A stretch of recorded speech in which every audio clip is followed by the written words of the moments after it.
Hello and morning, beautiful people. So this is video 2 in the series, Is Your energy funked up? And today I'm going to be focusing on the stomach energy, stomach spleen we kind of call it in Chinese med, but this is your stomach energy funked up?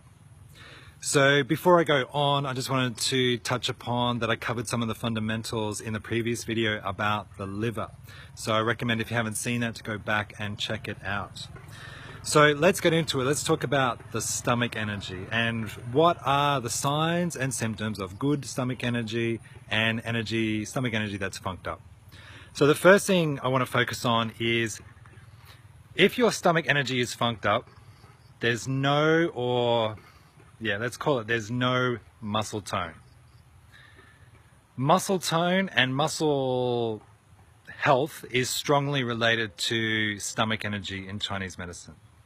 There's quite a logical explanation to this, and that is, when you're moving and using your muscle tissue in your body, it sends a strong signal to your digestive function because it requires supplies. It requires resources in order to get stronger, to work, and all these things. So when the muscles are activated, the stomach will have a greater reason to function more efficiently. If we're not using our extremities, if we're not using our muscle tissue, the digestive function doesn't really have a strong reason to process and to consume a lot of food.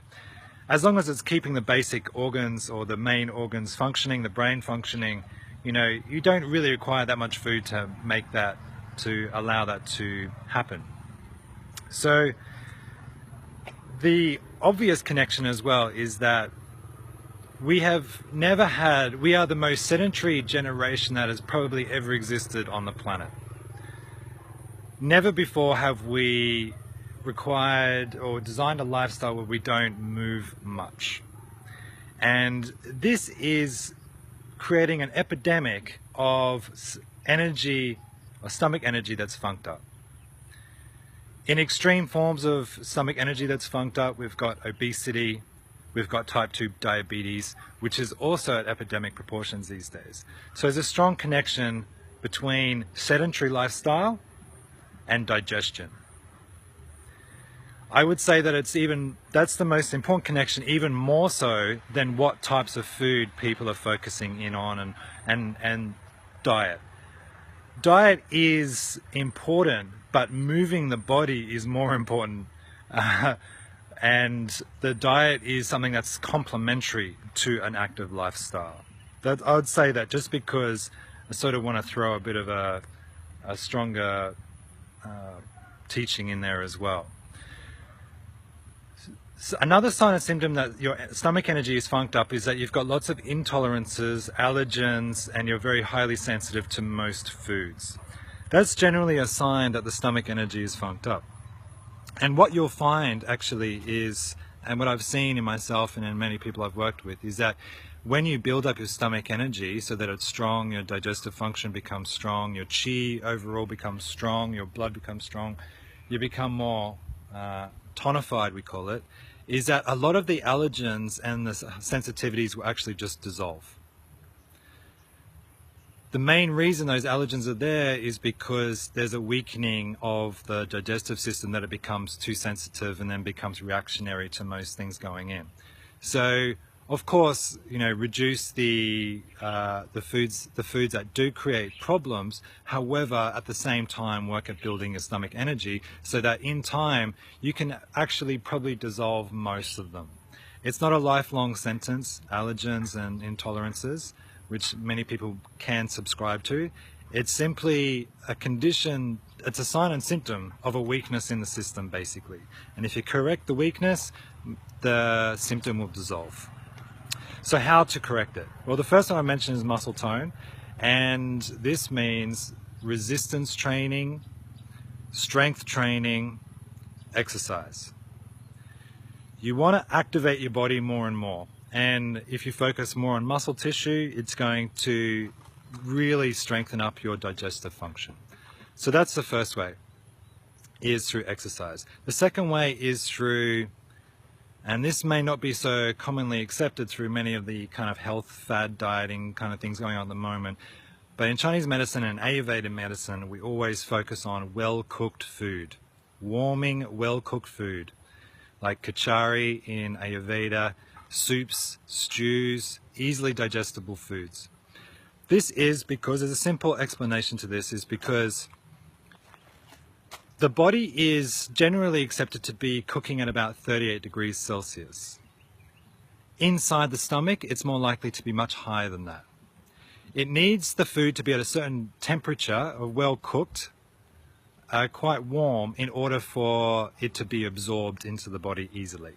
So if we put in well cooked food, it's already half digested for us. And so the body can just accept it, suck it in and use it. If we're sticking in cold or uncooked food all the time, then the body has to work extra hard to cook the food in the stomach.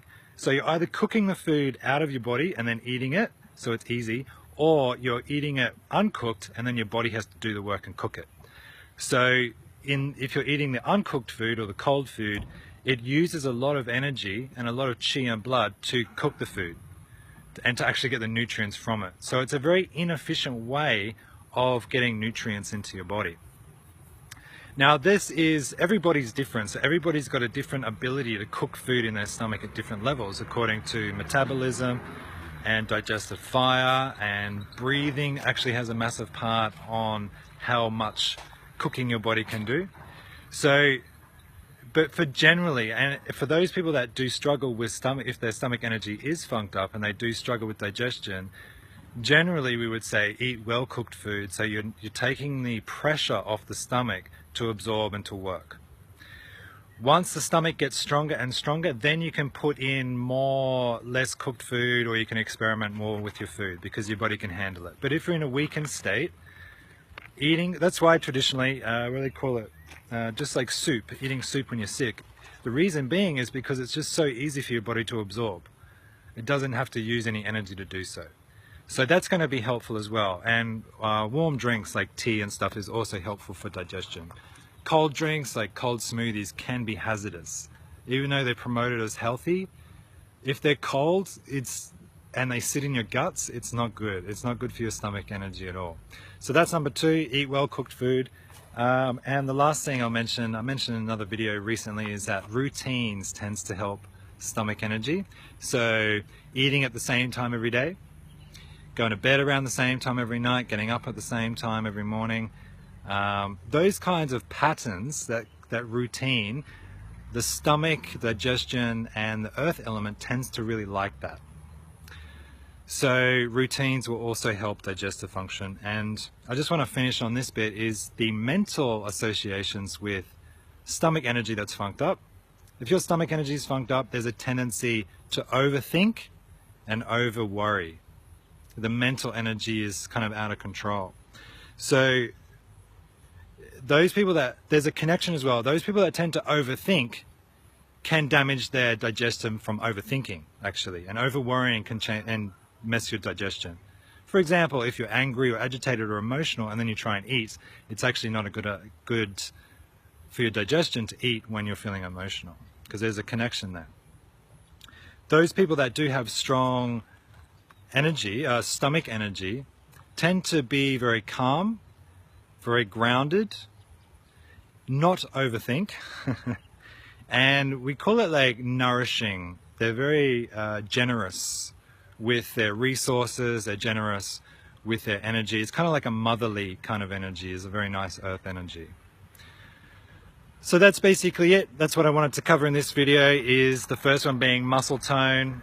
If you've got good muscle tone, generally digestion is usually better, and exercise resistance training will help correct that. Eating well cooked foods will also help digestive function, and routines will also help support digestive function. So that's basically it. Is your stomach energy funked up?